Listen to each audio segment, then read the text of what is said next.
शेतकरी मित्रांनो, मागील 3 वर्षाचा जो काही थकीत पीक विमा आहे तो शेतकऱ्यांच्या खात्यावर जमा होणार आहे. 34 जिल्ह्यापैकी कोणकोणते जिल्हे समाविष्ट राहणार आहेत आणि समाविष्ट असणाऱ्या शेतकऱ्यांना काय पात्रता होण्यासाठी करायचं आहे ते संपूर्ण माहिती व्हिडिओमध्ये पाहायला मिळणार आहे. पण त्याआधी शेतकरी कल्याण चॅनल सबस्क्राईब करायचे विसरू नका. शेतकरी मित्रांनो, तुम्हाला माहित आहे जे काही मागील 3 वर्षाखालचा पीक विमा आहे, म्हणजे की 2023चा असो, 2024चा असो, 2025चा असो, ह्या तिन्ही वर्षाचा पीक विमा काही शेतकऱ्यांना मिळाला होता, काही शेतकऱ्यांना मिळाला नव्हता. काही शेतकऱ्यांना 25% अग्रिम होता, काही शेतकऱ्यांना 75% अग्रिम होता, तर काही शेतकऱ्यांना सरसकट पीक विमा होता, तरी पण शेतकऱ्यांच्या खात्यावर जमा नव्हता झाला. का जमा झाला नव्हता? शेतकरी मित्रांनो, बऱ्याचशा शेतकऱ्यांचे क्लेम कॅल्क्युलेशन असो किंवा इतर पीक पाहणी असो किंवा शेतकऱ्यांचा पीक विमा घोटाळा असो, यामध्ये हे पीक विम्याची जे काही मागं पडला होता. आता ह्या पीक विमा पुन्हा शेतकऱ्यांच्या खात्यावर जमा होईल असं सांगण्यात येत आहे. आता हा किती जमा होणार आणि कसा होणार? तर 25% अग्रिम जेव्हा शेतकऱ्यांना पीक विमा मंजूर होता 2023ला, तेव्हा शेतकऱ्यांची 25% म्हणजे की नुकसान झाल्यामुळे शेतकऱ्यांनी जे काही जिल्हे मंजूर होते त्यामध्ये 25 जिल्हे मंजूर होते. त्यामध्ये परभणी असो, नांदेड असो, हिंगोली असो, छत्रपती संभाजीनगर असो, धुळे असो, बीड असो, लातूर असो, यवतमाळ असो, वर्धा असो, अमरावती असो, अकोला असो, त्यानंतर अहिल्यानगर असो, नंदुरबार असो, गोंदिया असो, धुळे, अशा प्रकारे हे जिल्हे मंजूर होते. त्यानंतर शेतकरी मित्रांनो 2024ला 75% पीक विमा मंजूर करण्यात आला, कारण की शेतकऱ्यांचं खूप नुकसान झालं होतं. शेतकऱ्यांना जास्तीत जास्त पाऊस पडून सोयाबीन, कापूस, तूर या पिकाचे नुकसान झाले. पण सोयाबीन आणि कापूस या दोन पिकासाठी शेतकऱ्यांना पीक विमा मंजूर करण्यात होता. आता हा पीक विमा पण शेतकऱ्यांना मिळणार आहे, पण हा पीक विमा सरसकट नव्हता म्हणून महाराष्ट्रातील काही जिल्ह्यांनाच मंजूर होता.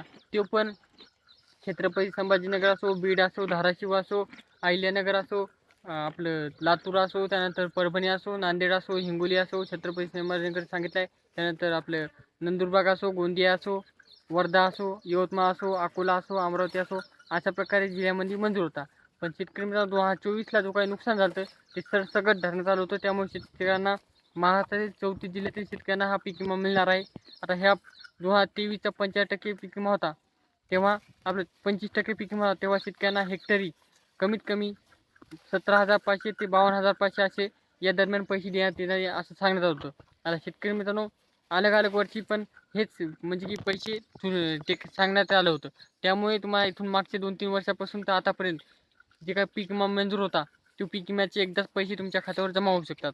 पण ज्या शेतकऱ्यांनी पीक विमा भरला होता, ज्या शेतकऱ्यांनी पीक पाहणी केली, ज्या शेतकऱ्यांनी पीक तक्रार केली, ज्या शेतकऱ्यांनी पीक तक्रार केल्यानंतर पीक नोंदणी करून पीक क्लेम केली, त्या शेतकऱ्यांना पीक विमा मिळणार आहे. त्यानंतर शेतकऱ्यांची जी काही डाटा असणार आहे त्या आधारावर हे पैसे मिळणार आहेत.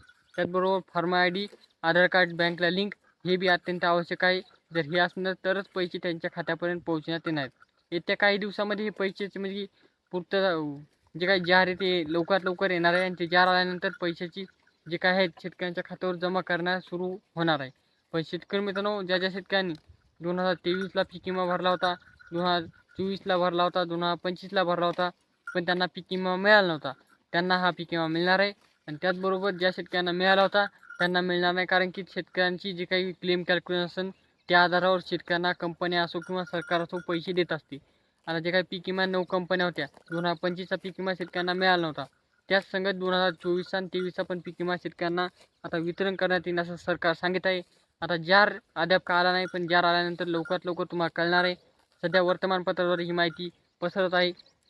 यामध्ये तुम्हाला काय वाटते कमेंट करा आणि त्याचबरोबर अशाच नवीन नवीन बातम्या पाहण्यासाठी चॅनल सबस्क्राईब करा. भेटूया नेक्स्ट व्हिडिओमध्ये. तोपर्यंत धन्यवाद.